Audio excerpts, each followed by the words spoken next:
2% से ज़्यादा ऊपर है, लीवर में 4% से ज़्यादा की रैली है और काफ़ी कंपनियों में तेज़ी है। मंगलम से जानते हैं कि क्या मूड बन रहा है। मंगलम, बात हो रही थी मेरी और आपकी, आई थिंक लास्ट फ्राइडे को डाबर की बात की थी आपने।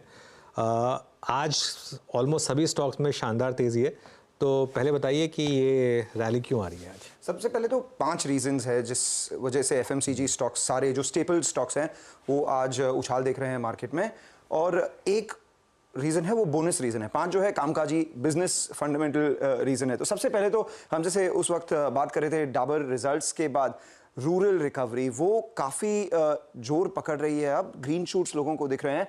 तो आप देखिए जो स्टॉक्स चल रहे हैं आज, ग्रामीण इलाकों में काफ़ी रिकवरी आई है। हमने देखा है HUL ने कहा था अपने अंडरस्टेटेड वे में कि थोड़े से ग्रीन शूट्स दिखे हैं उनको रूरल के।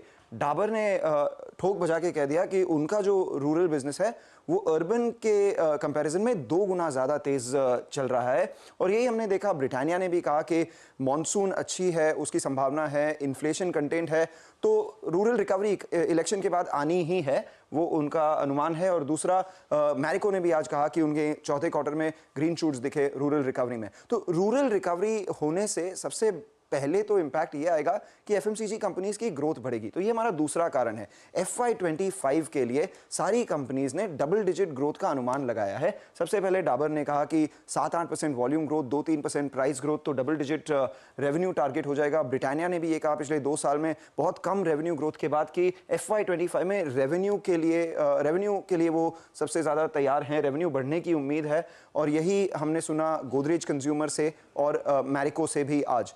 तीसरा सबसे बड़ा कारण, रेवेन्यू बढ़ने के बावजूद मार्जिन्स स्टेबल रहेंगे या थोड़े बढ़ेंगे। क्यों?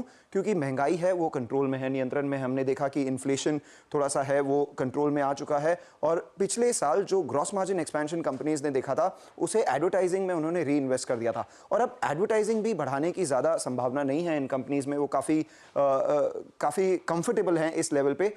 तो इसके साथ रेवेन्यू डबल डिजिट होगा, एबिटा भी रफली डबल डिजिट ग्रोथ होगा, मार्जिन्स मेंटेन रहेंगे, तो EPS ग्रोथ इन कंपनीज के लिए आएगा। चौथा रीजन ये है कि जो पिछले 2 साल में हमने ट्रेंड देखा था, प्रीमियम प्रोडक्ट्स अच्छा कर रहे हैं, डिजिटल ब्रांड्स अच्छा कर रहे हैं, वो अभी तक वो ट्रेंड बरकरार है। तो HUL ने जैसे कहा कि प्रीमियम ब्यूटी और पर्सनल केयर 2 गुनी तेजी से चल रहा है। ब्रिटानिया का भी मॉडर्न ट्रेड और ई-कॉमर्स बिजनेस 2 गुनी तेजी से चल रहा है। मैरिको भी यही एक्सपेक्ट करते हैं, तो वो अच्छा है। और 5वां मेन बिजनेस रीजन ये है कि जो कंपनीज ने एक्विजिशन किए थे पिछले साल और जो डिस्ट्रीब्यूशन एक्सपेंशन कर रहे हैं वो अब इस साल सबके लिए फलेंगे। तो रेमंड का जो कंज्यूमर बिजनेस है गोदरेज ने एक्वायर किया था, वो अगले साल उनके बिजनेस के मुकाबले 2 गुना बढ़ेगा। और टाटा कंज्यूमर ने भी ऑर्गेनिक इंडिया और चिंग्स को एक्वायर किया था, वो इस साल उसे बढ़ाएंगे। ब्रिटानिया और मैरिको जो है डिस्ट्रीब्यूशन एक्सपेंशन पर चल गए हैं। तो ये 5 कामकाजी रीजन। और छठा सबसे इंपॉर्टेंट रीजन ये है कि पिछले 1 साल में एफएमसीजी स्टॉक्स ने मार्केट को अंडर परफॉर्म किया था। तो अगर आप एफएमसीजी इंडेक्स को देखिए, पिछले 12 महीनों में 16% चला है, निफ्टी 25% चला है। HUL के आज के मूव को अगर निकाल दें तो पिछले 12 महीनों में एक्चुअली 7% नीचे है। ITC भी 3% ही ऊपर है, डाबर, नेस्ले, ये सारे स्टॉक्स जो आउट परफॉर्मर्स है सेक्टर में, एक्चुअली पूरे मार्केट को अंडर परफॉर्म कर रहे हैं। इस वजह से 5 business operational reasons married with the under performance, और the reason is FMCG stocks are on fire today.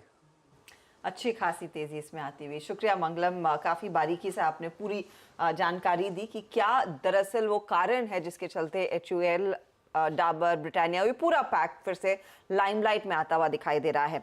अब ब्रोकरेजेस इस पर क्या अंदाजा लगा रहे हैं, एंड मोस्ट इंपॉर्टेंटली किन स्टॉक्स में अब अपॉर्चुनिटी होगी फिर पोजीशन लेने की? नोवामा इंस्टीट्यूशनल इक्विटीज के